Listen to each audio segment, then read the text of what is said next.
Deep in the sprawling, misty forests of the Pacific Northwest, a logger named Ben lived a quiet life with his wife, Sarah, and their 2 kids, Lily and Tom. Ben knew the woods like the back of his hand. He respected its power, its secrets, and the creatures that called it home.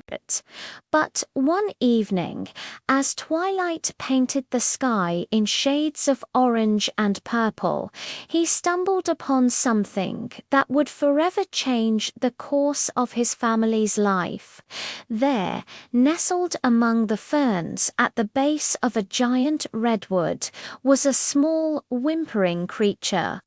It was covered in thick brown fur, with eyes as large and dark as forest pools.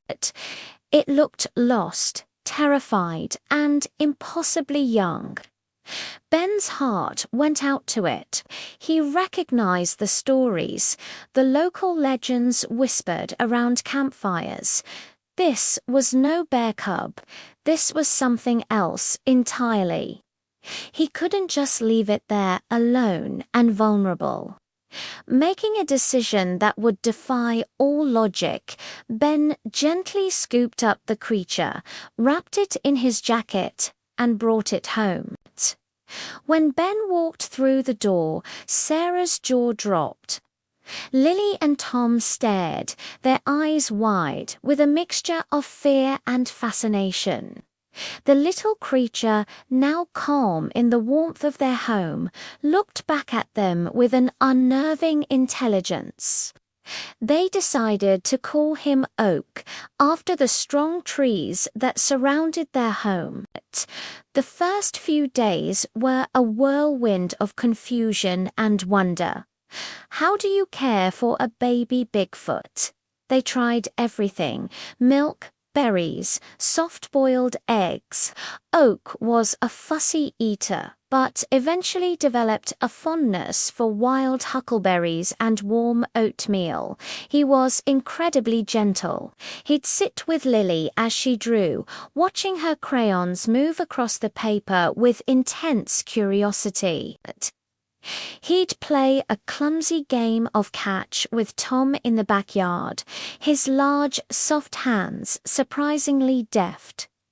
He wasn't a pet. He was more like a strange, silent younger sibling. He learned to mimic sounds: a soft whistle for hello, a low hum when he was happy.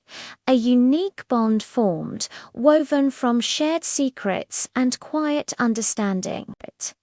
The family had a new member, a secret that bound them together, a secret they knew they had to protect at all costs. But keeping a secret as big as Oak was nearly impossible. The woods around their property, once a place of solace, now felt different. Strange, deep calls echoed through the trees at night calls that made Oak perk up and whimper, staring out the window with a longing sadness in his eyes. Ben knew what it was. Oak's family was looking for him. The thought of separating from the creature they'd all come to love was unbearable, but they knew he didn't belong with them forever.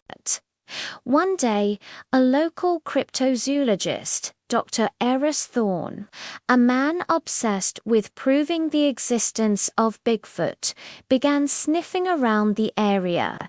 He'd heard rumors of strange tracks and unusual activity.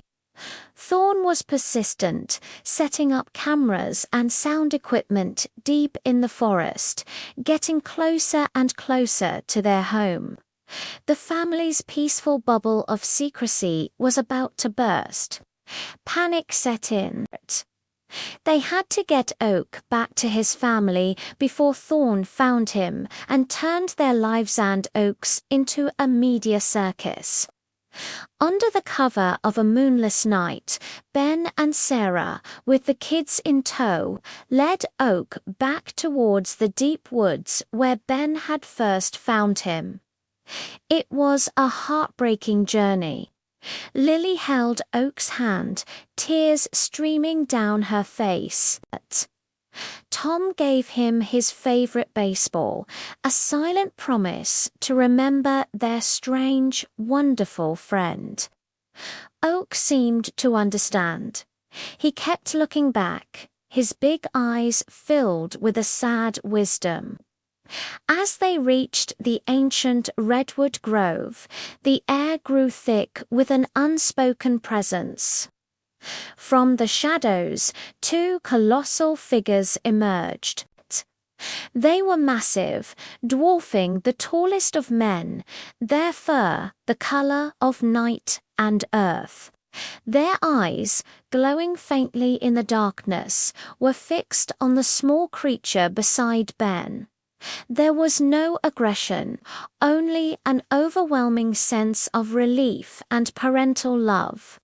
Oak let out a joyful cry and ran towards them, disappearing into their massive, protective embrace.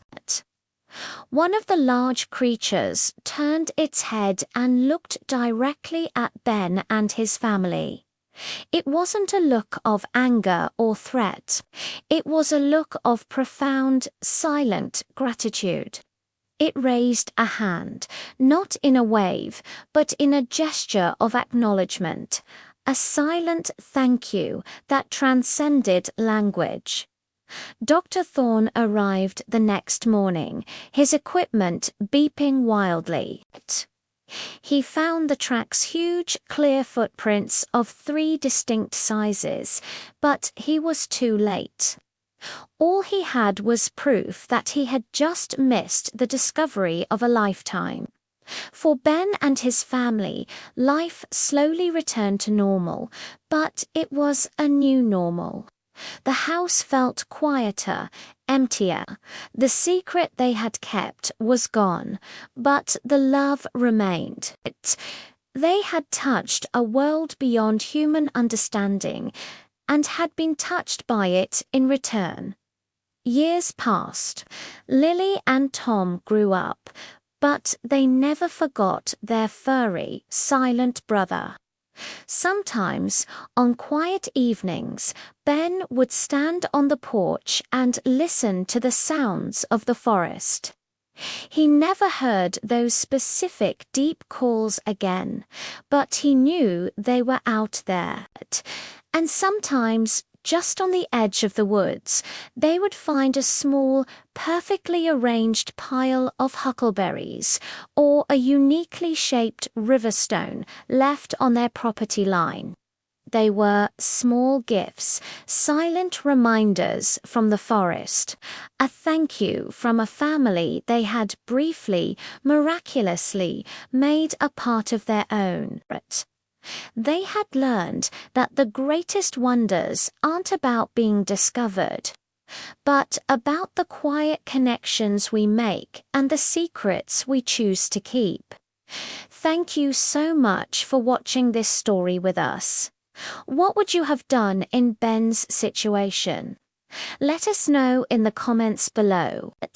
And if you enjoyed this journey into the unknown, please give this video a thumbs up and subscribe for more incredible tales. We'll see you next time.